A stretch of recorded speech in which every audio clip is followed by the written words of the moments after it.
Dear students, നമ്മളിന്ന് module 3-ലെ genetic ഡിസോർഡേഴ്സിൻ്റെ കണ്ടിന്യൂവേഷനാണ് പറഞ്ഞു വരുന്നത്.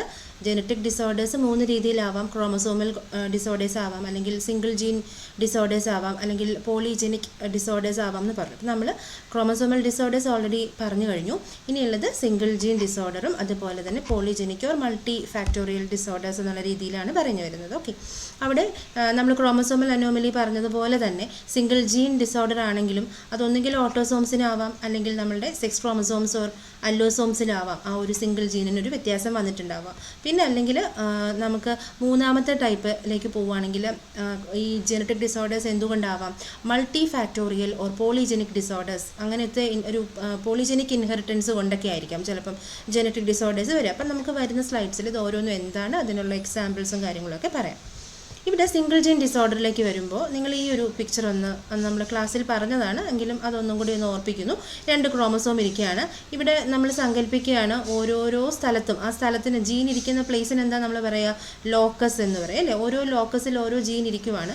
ഈ ഓരോ ജീനിനും ഓൾട്ടർനേറ്റ് ആയിട്ട് ഈ ഹോമോലോഗസ് പെയറിൽ മറ്റൊരു ജീൻ കൂടെ ഉണ്ട്, അല്ലെങ്കിൽ എന്ത് പറയാം, ഈ ജീനിൻ്റെ ഒരു ഓൾട്ടർനേറ്റ് ഫോമാണ് ഇവിടെ ഇരിക്കുന്നത്. ഇത് അച്ഛൻ്റെ അടുത്തുനിന്ന് ഇത് അമ്മയുടെ അടുത്തുനിന്ന്, ആ രീതിയിൽ ഒരേ ക്യാരക്ടറിനെ കൺട്രോൾ ചെയ്യുന്നത്. അപ്പോൾ അങ്ങനെ ഇതിൻ്റെ ഓൾട്ടർനേറ്റ് ആയിട്ടുള്ള ഫോം ഇവിടെയും ഇരിപ്പുണ്ട്. ഇങ്ങനെയുള്ള ഈ 2 പേരെ നമ്മൾ എന്തായിരുന്നു പറയുന്നത്? അല്ലീൽസ് എന്ന് പറയും.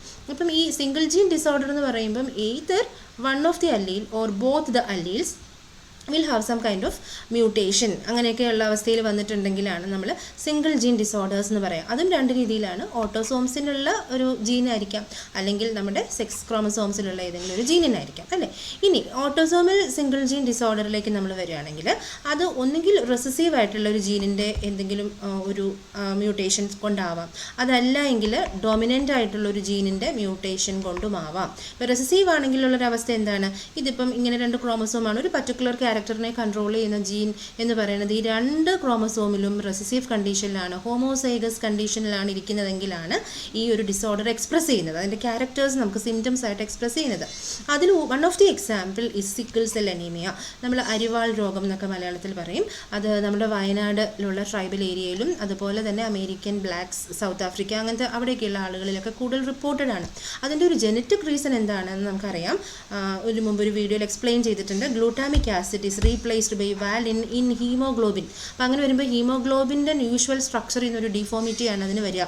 ഇത് നിങ്ങൾക്കറിയാം, ഇത് നോർമൽ ആയിട്ടുള്ള RBC ആണ്. ബൈക്കോൺഗേവ് ആയിട്ടുള്ളൊരു ഷേപ്പാണ് ഇതിനുള്ളത്. പക്ഷേ ഇതിനുള്ളിലിരിക്കുന്ന ഹീമോഗ്ലോബിൻ, അതിൻ്റെ സ്ട്രക്ചർ ഈ പറഞ്ഞ പോലൊരു മ്യൂട്ടേഷൻ വന്നു കഴിഞ്ഞിട്ടുണ്ടെങ്കിൽ മാറുന്നു. അങ്ങനെ മാറിക്കഴിഞ്ഞാൽ ഈ RBCയുടെ ഷേപ്പ് ഇതുപോലെയാകും. കണ്ടോ, സിക്കിൾ സെൽ എന്ന് പറയുമ്പോൾ അരിവാട് പോലെ ഇരിക്കുന്ന ഒരു സെല്ലായി മാറും. അപ്പോൾ അതിനകത്തിരിക്കുന്ന ഹീമോഗ്ലോബിൻ്റെ അളവ് കുറവായിരിക്കും. അതുകൊണ്ട് തന്നെ ഇങ്ങനെയുള്ള ആളുകളിൽ oxygen carrying capacity of the RBC will be reduced because of the structural change in the haemoglobin. അങ്ങനെ വന്നു കഴിഞ്ഞാൽ എന്താ പറ്റുക? ആ പേഷ്യൻസിന് അവരുടെ സെൽസിലേക്ക് ഓക്സിജൻ ഒന്നും ആവശ്യത്തിന് എത്തുന്നില്ല. ഈ RBC ഉണ്ടല്ലോ, ഈ നോർമൽ RBCക്ക് നമ്മുടെ ഏറ്റവും ചെറിയ ബ്ലഡ് കാപ്പിലറീസ് എന്ന് പറയും. കാപ്പിലറീസ് കൂടെ ഒക്കെ വളരെ സ്മൂത്തായിട്ട് പാസ് ചെയ്ത് പോകാൻ പറ്റും. പക്ഷേ ഇങ്ങനെ ഈ സിക്കിൾ സെൽ ഷേപ്പിലിരിക്കുന്ന RBCകളുടെ ഒരു കുഴപ്പം, അത് അവിടെ ഇവിടെയൊക്കെ ഇങ്ങനെ തട്ടി നിൽക്കും. അങ്ങനെ വരുമ്പോഴാണ് നമുക്ക് ആവശ്യത്തിനുള്ള ഓക്സിജൻ കിട്ടാതെ വരുന്നത്. അതുപോലെ തന്നെ മറ്റൊരു റിസ്ക്കുമുണ്ട്. അവർക്ക് കാപ്പിലറീസിനുള്ളിൽ ബ്ലഡ് ക്ലോട്ട് ഫോർമേഷനുള്ള റിസ്ക് കൂടുതലാണ്. അപ്പോൾ അവർക്ക് മറ്റു കാർഡിയോവാസ്കുലർ ഇഷ്യൂസൊക്കെയുള്ള സാധ്യത വളരെ കൂടുതലാണ് when compare to the normal person എന്നുള്ളതാണ്. ഇനി നമ്മൾ അടുത്ത സ്ലൈഡിൽ ഈ ലെഫ്റ്റ് സൈഡിലെ picture, this is showing normal RBC, this is sickle cell ആയിട്ടുള്ള RBC ആണ്, നമുക്ക് കണ്ടാലറിയാം. ഇനി ജനറ്റിക് റീസൺ നോക്കുകയാണെങ്കിൽ ഇതാണ് നോർമൽ ആയിട്ടുള്ള ഒരു വ്യക്തിക്ക് ഉണ്ടായിരിക്കേണ്ട കോഡോൺ എന്ന് പറയുന്നത്. അപ്പോൾ അവിടെ നമുക്ക് CTC എന്നുള്ള രീതിയിലാണ്. അത് പിന്നെ ട്രാൻസ്ക്രൈബ് ചെയ്ത് RNAയിലേക്ക് പോയപ്പം GAG, അത് കോഡ് ചെയ്യുന്ന അമിനോ ആസിഡാണ് ഗ്ലൂട്ടാമേറ്റ് ഓർ ഗ്ലൂട്ടാമിക് ആസിഡ്. പക്ഷേ ഇവിടെ ഒരു മ്യൂട്ടേഷൻ സംഭവിച്ചു. നോക്കിക്കേ, അഡിനിനാണ് നമുക്ക് തൈമിന് പകരം വന്നിരിക്കുന്നത്. അപ്പോൾ അവിടെ ഒരു മ്യൂട്ടേഷൻ സംഭവിച്ചു, കോഡോൺ മാറി. അത് കഴിഞ്ഞപ്പോൾ അത് RNAയിലേക്ക് വന്നപ്പോൾ GUG ആയി മാറി. RNA ആയതുകൊണ്ട് തന്നെ തൈമിന് പകരം യുറാസിലാണ്. ഇനി ഈ GUG കോഡ് ചെയ്യുന്ന amino acid is valine. So എന്താണ് അതിൻ്റെ റിസൾട്ട് എന്ന് പറയുന്നത്? നോർമലി ഒരു വ്യക്തിക്ക് ഇരിക്കുന്ന നമ്മൾ ആ ഹീമോഗ്ലോബിൻ A എന്നാണ് പറയുക. അവിടെ നമുക്ക് ഗ്ലൂട്ടാമിക് ആസിഡ് വരേണ്ട സ്ഥാനത്ത് വാലിൻ വന്നുപോയി. അങ്ങനെയുള്ള സിക്കിൾ സെൽഡ് ആയിട്ടുള്ള RBCs ഉണ്ടാവാൻ കാരണമായിട്ടുള്ള ഹീമോഗ്ലോബിനെ നമ്മൾ ഹീമോഗ്ലോബിൻ S എന്നാണ് പറയുക കേട്ടോ. അപ്പോൾ അങ്ങനെ ഒരു അവസ്ഥ വരുന്നത് കൊണ്ടാണ് നമുക്ക് സിക്കിൾ സെൽ അനീമിയ എന്ന് പറയുന്ന കണ്ടീഷൻ വരുന്നത്. അപ്പോൾ അതൊരു എക്സാമ്പിളാണ് for single gene disorder, especially recessive ജീനിൻ്റെ ഒരു പ്രസൻസ് കൊണ്ട്, ഹോമോസൈഗസ് റെസസീവ് ജീനിൻ്റെ പ്രസൻസ് കൊണ്ട് വരുന്നത്. ഓക്കെ, ഇനി ഈ പറയുന്ന റെസസീവ് ജീനിൻ്റെ പ്രസൻസ് കൊണ്ട് നമുക്ക് ബൈ ബർത്ത് തന്നെ നമ്മുടെ മെറ്റബോളിസത്തിനകത്ത് എന്തെങ്കിലും എറർ വരും. കാരണം ഏതെങ്കിലുമൊക്കെ ജീനിന് ഇതുപോലെ വ്യത്യാസം വന്നാൽ അത് കോഡ് ചെയ്യുന്ന അമിനോ ആസിഡ്സ് മാറുന്നു, പ്രോട്ടീൻസിൻ്റെ സ്ട്രക്ചർ മാറുന്നു, സ്ട്രക്ചർ മാറിയാൽ ഫംഗ്ഷൻ മാറുന്നു. അപ്പോൾ ചില എൻസൈംസ് ഒക്കെ ആവശ്യമുള്ളിടത്ത് ഫംഗ്ഷൻ ചെയ്യാതെ വരാം, ചിലത് ആവശ്യമില്ലാത്തടത്ത് ഫംഗ്ഷൻ ചെയ്യാം, അങ്ങനെ പലതരം എറേഴ്സ് വരാം. ബൈ ബർത്ത് അത് അങ്ങനെ ആയിരിക്കും, ജനറ്റിക് റീസൺ ആയതുകൊണ്ട് തന്നെ. അപ്പോൾ അവിടെയും ഇത് റെസസീവ് ആയിട്ടുള്ളൊരു ജീനിൻ്റെ കാര്യം കൊണ്ട് തന്നെ സംഭവിക്കുന്ന ഇൻബോൺ എററാണ് മെറ്റബോളിസത്തിൽ. നമുക്ക് 3 എക്സാമ്പിൾസ് ആണുള്ളത്. Alkaptonuria or black urine disease, phenylketonuria and albinism എന്ന് പറയുന്ന 3 അവസ്ഥയാണ് ഉള്ളത്. ഇതിൽ നമുക്കിത് ഓരോന്നും നോക്കാം. നിങ്ങളിവിടെ ഈ സ്റ്റെപ്സ് ഒന്നും കണ്ട് ടെൻഷൻ ആവണ്ട, എന്താണ് കാര്യം എന്ന് മാത്രം മനസ്സിലാക്കുക. എക്സ്പ്ലെയിൻ ചെയ്യാൻ അത് മനസ്സിലാക്കാനുള്ളൊരു ഈസിനെസ്സിന് വേണ്ടിയിട്ടാണ് ഞാൻ ഈ പിക്ചർ ഇൻക്ലൂഡ് ചെയ്തിരിക്കുന്നത് കേട്ടോ. അപ്പോൾ ഇതിനകത്ത് കാര്യം ഇത്രയേ ഉള്ളൂ. നമ്മൾ ഭക്ഷണം കഴിക്കുന്ന പ്രോട്ടീൻസിൻ്റെ അകത്തു നിന്നൊക്കെ ഡൈജസ്റ്റ് ചെയ്ത് വരുന്ന അമിനോ ആസിഡ്സുകളാണ് ഈ ഫിനൈലലാനിൻ, ടൈറോസിൻ എന്നൊക്കെ പറയുന്നത്. ഫിനൈലലാനിൻ ആൻഡ് ടൈറോസിൻ ഇത് രണ്ടും കൺവേർട്ട് ചെയ്ത് ഒരു നോർമൽ ആയിട്ടുള്ളൊരു വ്യക്തിക്ക് പല സ്റ്റെപ്സിൽ കൂടി പോകും. അതിലൊരു ഏറ്റവും ഇമ്പോർട്ടൻ്റ് ഒരു സ്റ്റെപ്പ് നമ്മൾ ഹൈലൈറ്റ് ചെയ്തിരിക്കുന്നത് ഹോമോജെൻറ്റിസിക് ആസിഡ് ആണ്. ഇതെല്ലാം ഒരു നോർമൽ ആളാണെങ്കിൽ ഈ ഒരു ഹോമോജെൻറ്റിസിക് ആസിഡ് ലിവർ സെൽസ് പ്രൊഡ്യൂസ് ചെയ്യുന്ന ഹോമോജെൻറ്റിസിക് ആസിഡ് ഓക്സിഡേസ് എന്ന് പറയുന്ന ഒരു എൻസൈമിൻ്റെ പ്രസൻസിൽ വീണ്ടും അത് കൺവേർട്ട് ചെയ്ത് അത് സിട്രിക് ആസിഡ് സൈക്കിളിൽ കയറി എന്നിട്ട് അത് finally carbon dioxide and water ആയിട്ട് മാറണം. അതാണ് അതിൻ്റെ ഒരു യൂഷ്വൽ പാത്വേ. പക്ഷേ ഏതെങ്കിലും ഒരു അവസ്ഥ, അതായത് ഒരു ഹോമോസൈഗസ് റെസസീവ് കണ്ടീഷൻ, ഇപ്പോൾ അൽക്കപ്റ്റോന്യൂറിയ എന്നുള്ളൊരു അസുഖമായതുകൊണ്ട് നമുക്ക് അതിൻ്റെ റെസസീവ് ജീനിനെ സ്മോൾ എ എന്ന് പറയാം. അപ്പോൾ ഹോമോസൈഗസ് റെസസീവ് കണ്ടീഷനിലിരിക്കുന്ന ഒരു വ്യക്തിക്കാണ് ഈ ഒരു ഇഷ്യൂ വരുന്നത്. അപ്പോൾ അതെവിടെയാണത് അഫക്റ്റ് ചെയ്യുന്നത് നോക്കിക്കേ. ലിവർ സെൽസ് പ്രൊഡ്യൂസ് ചെയ്യുന്ന ഹോമോജെൻറ്റിസിക് ആസിഡ് ഓക്സിഡേസ് ഒന്നുകിൽ അത് ഇല്ലാതെ വരാം, അല്ലെങ്കിൽ അതുണ്ടായാലും അതിൻ്റെ ഫംഗ്ഷൻ നോർമൽ അല്ല, ആ ഒരു രീതിയിലായിരിക്കും. അങ്ങനെ വന്നിട്ടുണ്ടെങ്കിൽ എന്തായിരിക്കും അവസ്ഥ? ഈ ഹോമോജെൻറ്റിസിക് ആസിഡിനെ ഫർദർ കൺവേർട്ട് ചെയ്യാൻ ഈ എൻസൈം അവിടെ ഇല്ല. അപ്പോൾ ഈ സ്റ്റെപ്സ് അവിടെ ബാക്കി സ്റ്റെപ്സ് ഒന്നും നടക്കുന്നില്ല. അപ്പോൾ ഹോമോജെൻറ്റിസിക് ആസിഡ് ഇവിടെ അങ്ങ് അക്യുമുലേറ്റ് ചെയ്യാൻ തുടങ്ങും. നമ്മുടെ സെൽസിൽ അക്യുമുലേറ്റ് ചെയ്യും എന്ന് പറയുമ്പോൾ അത് ബ്ലഡിലൂടെ പല സ്ഥലങ്ങളിലേക്കും പോകും. കൂട്ടത്തിൽ കുറേ ഭാഗം നമ്മുടെ കിഡ്നിയിലെത്തി യൂറിനിലേക്ക് പോകും. അവിടെ വെച്ച് അത് ഓക്സിജനുമായിട്ട് കമ്പൈൻ ചെയ്ത് കഴിയുമ്പോൾ ഒരു ബ്ലാക്ക് ഇൻസോലബിൾ ആയിട്ടുള്ളൊരു പിഗ്മെൻ്റ് ഉണ്ടായിരുന്നു. ആ പിഗ്മെൻറ്റിൻ്റെ പ്രസൻസ് കൊണ്ട് നമ്മുടെ urine will be appearing like A black coloured urine. അതാണ് നമുക്ക് പുറത്തേക്ക് കാണുന്ന ഒരു സിംറ്റം എന്ന് പറയുന്നത്. അപ്പോൾ അത് യൂറിനിൽ മാത്രമേ ഉള്ളൂ എന്ന് ചോദിച്ചാൽ അല്ല, ഒരു ഭാഗം മാത്രമല്ല കിഡ്നിയിലേക്ക് വരുന്നുള്ളൂ, ബാക്കി ബ്ലഡ് പല സ്ഥലങ്ങളിലേക്കും പോകുന്നുണ്ട്. അപ്പം നമ്മുടെ കാർട്ടിലേജിനസ് ആയിട്ടുള്ള ഭാഗങ്ങളില്ലേ, നമ്മുടെ ചെവിയുടെ ഭാഗം, മൂക്ക്, അങ്ങനെയുള്ള ഭാഗങ്ങളിലെല്ലാം ഈ ബ്ലാക്ക് കളേർഡ് ആയിട്ടുള്ള പിഗ്മെൻറ്റ് പോയി അക്യുമുലേറ്റ് ചെയ്യും. അപ്പോൾ അതുമൊക്കെ നമുക്ക് എക്സ്റ്റേണൽ ആയിട്ടുള്ള സിംറ്റംസ് ആണ് കേട്ടോ. ഇതാണ് അൽക്കപ്റ്റോന്യൂറിയ. ഫിനൈലലാനിൻ ആൻഡ് ടൈറോസിൻ മെറ്റബോളിസത്തിന് വരുന്ന ഒരു എററാണ്. ഹോമോജെൻറ്റിസിക് ആസിഡ് ഓക്സിഡേസ് എന്ന് പറയുന്ന ഒരു എൻസൈമിൻ്റെ ആബ്സെൻസ് ആണ്, അല്ലെങ്കിൽ അതിന് ഫംഗ്ഷൻ ഇല്ലാതെ വരുന്നു. അതുകൊണ്ട് ഹോമോജെൻറ്റിസിക് ആസിഡ് അക്യുമുലേറ്റ് ചെയ്തതിന് ശേഷം ഉണ്ടാകുന്ന കാര്യങ്ങളാണെന്നുള്ളത് പറയുക. ഓക്കെ, ഇനി അടുത്ത ഒരു റെസസീവ് ജീൻ ഇതേപോലെ തന്നെ ഇത് ഫിനൈൽ കീറ്റോൺയൂറിയ എന്നുള്ളൊരു പേരിലാണ്. അപ്പോൾ അതുകൊണ്ട് നമുക്ക് വേണമെങ്കിൽ പി എന്ന് റെപ്രസെൻറ്റ് ചെയ്യാം. സ്മോൾ പി എന്നുള്ളൊരു അവസ്ഥയിലാണ് നമ്മളുടെ ഹോമോസൈഗസ് റെസസീവ് കണ്ടീഷനിലിരിക്കുന്ന ഒരു വ്യക്തിക്ക് വരുന്ന ഒരു പ്രശ്നമാണ് ഫിനൈൽ കീറ്റോൺയൂറിയ. അതായത് അവിടെയും ഈ ഫിനൈലലാനിൻ്റെ ഒരു മെറ്റബോളിസത്തിന് വരുന്നൊരു എററാണ്. അതുപോലെ തന്നെ ടൈറോസിൻ എന്നൊക്കെ പറയുന്ന ആളുകൾ തന്നെയാണ് അവിടെയും ഇവിടെയും വരുന്നത് കേട്ടോ. ഈ ഒരു പ്രശ്നം കാരണം നമ്മുടെ കുട്ടികളിൽ മെൻ്റൽ ഡിസോർഡർ എന്ന് പറയുന്ന ഒരു അവസ്ഥയാണ് റിസൾട്ട് എന്ന് പറയുന്നത്. കാരണം നമ്മളുടെ ഇതുപോലെ ഒരു അവസ്ഥയുള്ള കുട്ടികളിൽ അവരുടെ യൂറിനിലെല്ലാം നമുക്ക് ഒരുപാട് അബ്നോർമൽ ഫിനൈൽ പൈറുവിക് ആസിഡിൻ്റെ പ്രസൻസ് ഇവിടെ ഉണ്ട് കണ്ടോ. ഫിനൈൽ പൈറുവിക് ആസിഡിൻ്റെ പ്രസൻസ് അല്ലെങ്കിൽ ഫിനൈൽ പൈറുവിക് ആസിഡ് അതിൻ്റെ ഒരു പ്രസൻസ് നമുക്ക് കാണാനായിട്ട് പറ്റും. അപ്പോൾ ഇങ്ങനെയുള്ള കുട്ടികളെ നമ്മൾ ഫിനൈൽ പൈറുവിക് ഇഡിയറ്റ്സ് എന്നൊക്കെയാണ് എക്സ്പ്രസ് ചെയ്യുക, അല്ലെങ്കിൽ നമ്മൾ എക്സ്പ്ലെയിൻ ചെയ്യുക. ഇത് എന്തുകൊണ്ട് വരുന്നു എന്ന് ചോദിച്ചാൽ ഫിനൈൽ അലാനിൻ എന്ന് പറയുന്ന ഒരു കോമ്പൗണ്ടിൻ്റെ അല്ലെങ്കിൽ ഒരു അമിനോ ആസിഡ് ഡെറിവേറ്റീവാണിത് ഫിനൈൽ അലാനിൻ. ഈ ഒരു കോമ്പൗണ്ടിൻ്റെ ഫർദർ മെറ്റബോളിസത്തിനൊരു എറർ സംഭവിക്കുകയാണ്. ഇത് യൂഷ്വൽ ആയിട്ട് അല്ലെങ്കിൽ നോർമൽ ആയിട്ടുള്ള ഒരാൾക്ക് phenylalanine will be converted into tyrosine in presence of an enzyme phenylalanine hydroxylase. അപ്പോൾ ഫിനൈൽ അലാനിൻ ഹൈഡ്രോക്സിലേസ് എൻസൈം വേണം. എന്തിനാണ്? ഫിനൈൽ അലാനിൻ കൺവേർട്ട് ചെയ്ത് ടൈറോസിനായി മാറി. ഈ ടൈറോസിൻ പിന്നീട് പ്രോട്ടീൻ സിന്തസിസിലേക്ക് പോവാം, അല്ലെങ്കിൽ തൈറോക്സിൻ ഫോർമേഷൻ, നമ്മുടെ തൈറോയ്ഡ് ഹോർമോണിൻ്റെ ഒരു ഫോർമേഷനിലേക്ക് പോവാം, മെലാനിൻ പിഗ്മെൻറ്റിൻ്റെ ഫോർമേഷനിലോട്ട്, അങ്ങനെ പല പാത്വേയിലേക്ക് ഇത് കയറി പോവാം. പക്ഷേ ഇതുപോലെ ഒരു റെസസീവ് കണ്ടീഷനിലിരിക്കുന്ന ഒരു കണ്ടീഷനിലായി പോയി എന്ന് വിചാരിക്കും ഒരു ഇൻഡിവിജ്വൽ. അപ്പോൾ ബൈ ബർത്ത് തന്നെ അവരുടെ ഒരു കണ്ടീഷൻ എങ്ങനെയാണ്? ഈ ഫിനൈലലാനിനെ അവർക്ക് കൺവേർട്ട് ചെയ്ത് ടൈറോസിനാക്കാൻ പറ്റത്തില്ല. പക്ഷേ പല രീതിയിൽ അവരുടെ ബോഡിയിൽ ഫിനൈലലാനിൻ വരാം. അപ്പോൾ എന്ത് പറ്റും? ഈ phenylalanine will be converted into phenylpyruvic acid or phenylpyruvate എന്ന് പറയും. അപ്പോൾ അങ്ങനെ വന്നു കഴിയുമ്പോഴത്തേക്കും ഇത് നമ്മുടെ ടിഷ്യൂസിലെല്ലാം ഈ ഫിനൈലലാനിൻ കുറേയൊക്കെ അക്യുമുലേറ്റ് ചെയ്യും, കുറേയൊക്കെ ഫിനൈൽ പൈറുവിക് ആസിഡായിട്ട് കൺവേർട്ട് ചെയ്യും. അങ്ങനെ ഫിനൈൽ പൈറുവിക് ആസിഡായിട്ടൊക്കെ കൺവേർട്ട് ചെയ്ത് കഴിഞ്ഞിട്ടുണ്ടെങ്കിൽ അത് നമ്മുടെ ബ്രെയിനിനെയൊക്കെ ഡാമേജ് ചെയ്യും. അങ്ങനെയാണ് കുട്ടികളിൽ അത് മെൻ്റൽ ഡിസോർഡർ എന്നുള്ളൊരു അവസ്ഥയിലോട്ടൊക്കെ പോകാൻ കാരണമാകുന്നത്.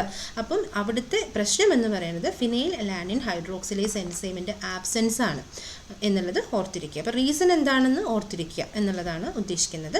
ഇനി ഇതിൻ്റെ സിംറ്റംസ് എന്തൊക്കെയാണ്? അവർക്ക് സോഷ്യൽ പ്രോബ്ലംസ്, മെൻ്റൽ റിട്ടാർഡേഷൻ എന്നുള്ളൊരു പ്രോബ്ലമാണ് മെയിനായിട്ട് പറയുന്നത്. Hyperactivity, musty smell. അത് എന്തുകൊണ്ടാണെന്ന് വെച്ചിട്ടുണ്ടെങ്കിൽ ഈ ഫിനൈൽ പൈറുവിക് ആസിഡ് എന്ന് പറയുന്ന കോമ്പൗണ്ടിൻ്റെ പ്രസൻസ് എക്സസ് നമ്മുടെ ബോഡിയിൽ അക്യുമുലേറ്റ് ചെയ്യുന്നതുകൊണ്ടാണ് മസ്റ്റി സ്മെല്ല് വരുന്നത്. പിന്നെ സ്ലോ ഗ്രോത്ത് ആയിരിക്കും when compare to the other normal children, and small head size, behavioural problems and skin rashes. ഇതൊക്കെയാണ് അവരുടെ സിംറ്റംസ് എന്ന് പറയാവുന്നത്. ഓക്കെ, ഇനി അടുത്ത ഒരു ഈ പറയുന്ന റെസസീവ് ജീൻ, അതായത് ഇവിടെ ആൽബിനിസമാണ് നമ്മൾ പറയുന്നത്. അപ്പോൾ അവിടെ നമുക്ക് വേണമെങ്കിൽ സ്മോൾ ലെറ്റർ വെച്ചിട്ട് എക്സ്പ്രസ് ചെയ്യാം. Small A homozygous recessive condition ഇരിക്കുന്ന ഒരു അവസ്ഥയാണെങ്കിൽ അതിൽ ഒരു അസുഖമാണ് ഈ ആൽബിനിസം എന്ന് പറയുന്ന ഒരു അവസ്ഥ.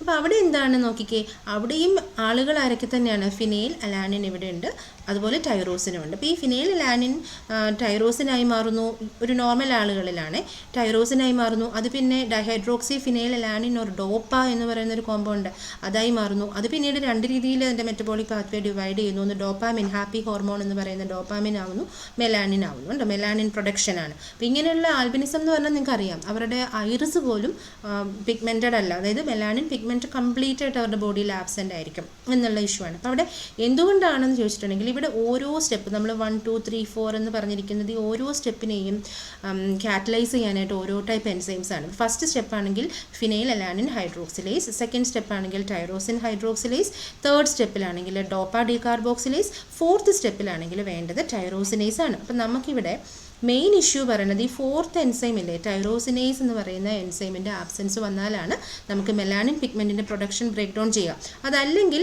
ചിലപ്പോൾ ഈ first step enzyme phenylalanine hydroxylase എന്ന് പറയുന്ന എൻസൈമിൻ്റെ ആബ്സെൻസ് വന്നാലും നമുക്ക് മെലാനിൻ ഉണ്ടാവില്ല, അതേപോലെ തന്നെ ഡോപ്പാമിനും ഉണ്ടാവില്ല കേട്ടോ.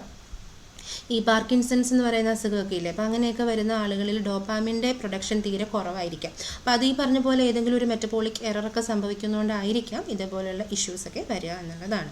ഓക്കെ, അപ്പം ആൽബിനിസം വന്നു കഴിഞ്ഞിട്ടുള്ള ബുദ്ധിമുട്ട് എന്താണെന്ന് നിങ്ങൾക്ക് അറിയാമല്ലോ. അങ്ങനെയുള്ള ആളുകളുടെ സ്കിൻ ഭയങ്കരമായിട്ട് സെൻസിറ്റീവ് ആയിരിക്കും, പെട്ടെന്ന് അത് റെഡിഷ് കളറിലോട്ടാകും, സൺലൈറ്റ് ഒന്നും ഒരു പരിധിക്കുള്ളവർക്ക് എക്സ്പോസ് ചെയ്യാനായിട്ട് പറ്റത്തില്ല. അതുപോലെ തന്നെ അവരുടെ കണ്ണുകൾക്ക് ഒരുപാട് ഇഷ്യൂ ഉണ്ട്. അപ്പോൾ അത് നമുക്ക് അടുത്ത സ്ലൈഡിൽ പറയാം.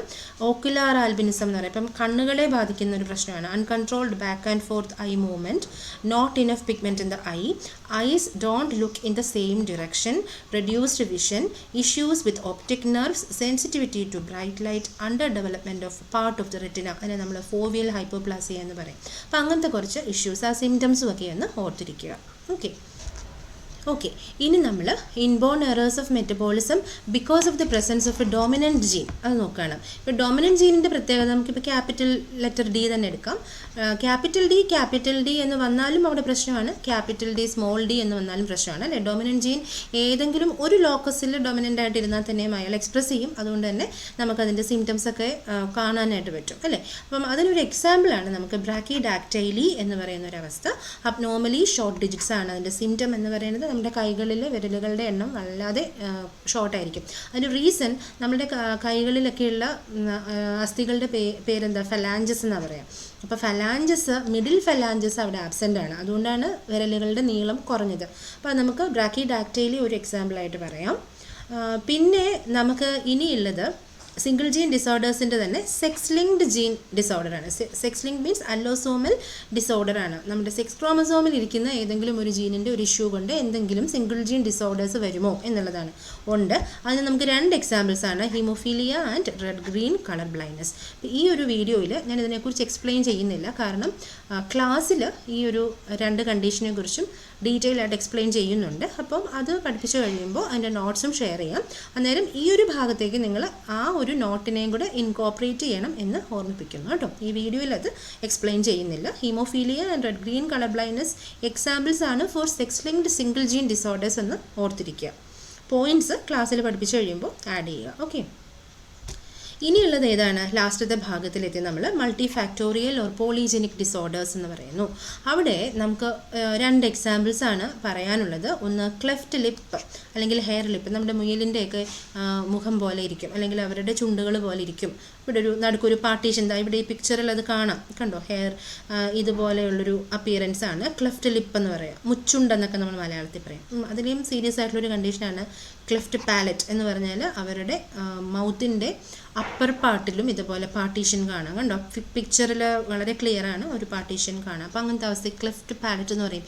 ഇതൊക്കെ എന്തുകൊണ്ട് വരുന്നു? ഇതൊക്കെ ജനറ്റിക് ഡിസോർഡറാണ്, ബൈ ബർത്ത് തന്നെ വരുന്നതാണ്. എന്തുകൊണ്ടാണെന്ന് ചോദിച്ചാൽ നമുക്ക് ഇപ്പോഴും അറിയാത്ത ഫാക്ടേഴ്സാണ്. അത് മൾട്ടിപ്പിൾ ജീൻ ഇഫക്റ്റ് ആണ്. അതായത് unknown number of genes interacting with equally unknown number of environmental factors. അപ്പോൾ എൻവയറമെൻ്റൽ ഫാക്ടേഴ്സും പലതരത്തിലുള്ള ജീനുകളുടെ ഇൻട്രാക്ഷനും ഒക്കെ കൂടി ചേർത്തിട്ടുള്ള ഒരു റീസൺ കൊണ്ടാണ് multi factorial or polygenic genetic disorders ഉണ്ടാവുന്നത് എന്നുള്ളതാണ്.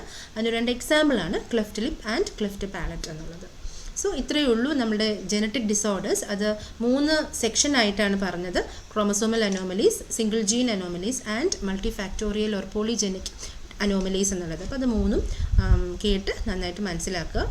നോട്ട് ഞാനൊരൊറ്റ ഫയലായിട്ട് ക്ലാസ് റൂമിലേക്ക് ഷെയർ ചെയ്തേക്കാം. Okay, thank you.